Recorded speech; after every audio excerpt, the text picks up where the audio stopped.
this isn't the wider program of Medicaid. What you're talking about is an Obamacare expansion of that, which is called the Medicaid expansion.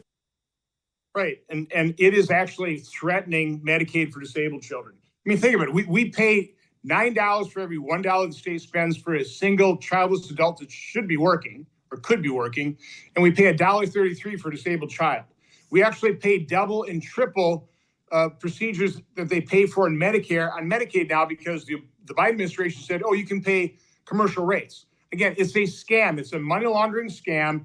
Again, it was all about Obamacare trying to convert us to a single payer system. Did a pretty good job because we signed up tens of millions more single childless adults that, again, by and large, should be getting insurance through their employer because they should be working. And so this is an ability then to actually try to rectify and rebalance those sheets. Does that make sense? Exactly. And of course, the Democrats say we want to take Medicaid away from the disabled children. Nothing could be further from the truth. We're trying to save that. There's a great article in the Wall Street Journal, for example. A father of a 17-year-old severely autistic child, God bless them, they're taking care of this child at home.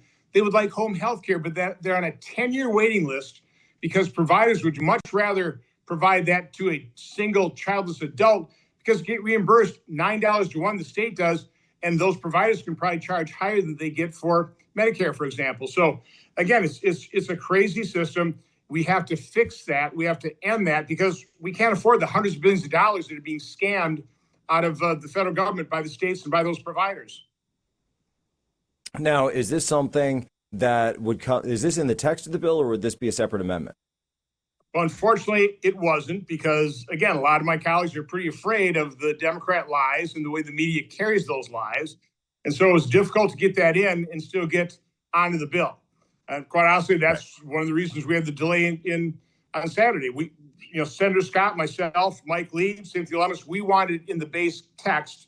They wouldn't put it in there, but in the end, they offered us an amendment with leadership pushing to get this passed. Now that we've got the House, I think are announcing that we're $650 billion shy of their mark. I don't think this won't pass in the House. That's kind of what they're telling us. So let's fix it all, pass Rick's amendment. There's also some extraneous extra tax credits, some goodies for members. I don't think when we're $37 trillion in debt, we ought to have those goodies either. So we ought to be able to come up, honestly, with $650 billion savings pretty easily, even today. But it'll take presidential leadership. It'll take Republican leadership in the Senate to bring along some reluctant Senate colleagues. And how has the president, and we also know the vice president was there on Saturday, how have they and the White House been involved in the process here? Well, I spent 2 hours with the president on Saturday, and that was time well spent. It certainly convinced me that he is absolutely committed to returning to a reasonable pre-pandemic level spending. Russ Vought was there. Those guys also, and I will be highly involved in a process to achieve and maintain that level. So again, my meetings with him over the last few weeks convinced me he wants to do this. We both realize this is really hard. Again, the Democrats left us these enormous messes. It's easy to be a Democrat, spend money, mortgage your kids' future, never be held accountable by the media. But when Republicans want to dial that back, we get accused of stealing money from women and children. Nothing could be further from the truth. Well, that's something of a business strategy when it comes to Democrats and the media. Now, that being said, where do you see the bill as it stands now? Are there other amendments that you see that are creating the same level of either getting traction or getting lost on the wayside? Well, you have to understand, most of this vote-a-ram is just a charade. None of these amendments really have a chance to pass. Rick Scott's is a crucial amendment. I think it has to pass. It'll make it a lot easier to pass here in the Senate. It'll make it a whole lot easier to pass in the House. So again, we need the president to get behind this. We need Senate leadership and the couple or few Republicans that are reluctant to vote for Rick's amendment. They got to be brought on board by the president.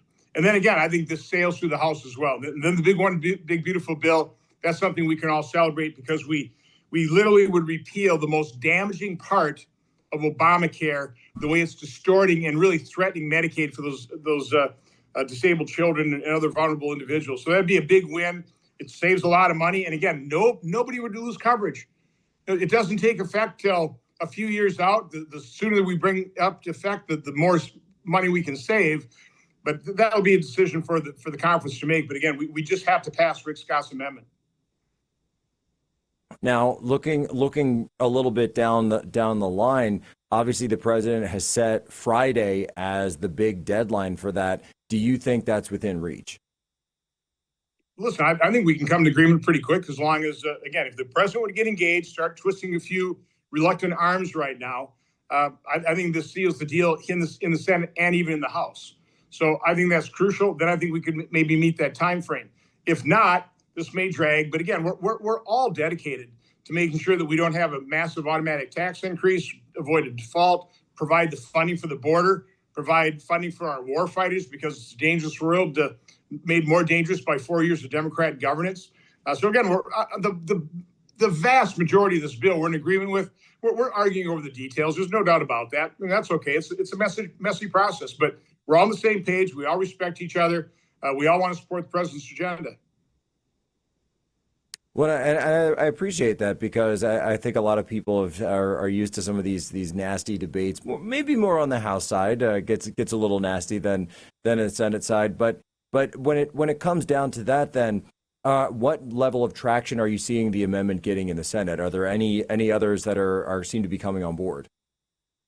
Well, again, I think we were offered a vote on Rick's amendment pretty early on, but we needed leadership fully committed to supporting it. That took a little bit of time. So again, I went down the floor of the Senate. I voted no on motion to proceed, because we had no guarantee. We had nothing. And Rick and Cynthia and Mike Lee, they withheld their vote. The negotiation began, and now we are where we are. So yeah, it's a little messy. I think maybe some of our actions are misinterpreted. My goal here, President Trump said he wanted the Senate to make the bill better. I think we have in many respects. I want to make it much better. I think Rick's amendment would make this much better. I think it would not only sail here through the Senate, it would sail through the House. So I really do encourage the president, get on board, start making some calls, twist some arms. I think our leadership's doing everything they can to round up the votes. But again, it's a tough process. It doesn't happen within minutes or sometimes hours. Maybe it take a day or two. I hope it doesn't. No, absolutely. Now, in the midst of this, you mentioned working with the White House, you mentioned leadership. Have you had any discussions with the House side as well, as Speaker Johnson or any of his team? Well, the speakers came over to the Senate a couple of days ago, urged passage. We are talking to the House conservatives all the time. Rick Scott's done a fabulous job. Every week we meet at his townhouse, have a makeshift dinner. And we've been talking to House conservatives really since the start of the last Congress. It's one of the reasons we got by the last debt ceiling. It was House conservatives that offered an increase to debt ceiling with spending reductions. Unfortunately, Kevin McCarthy took that and then just suspended the debt ceiling, and basically dropped it in President Trump's lap, which he was not happy with.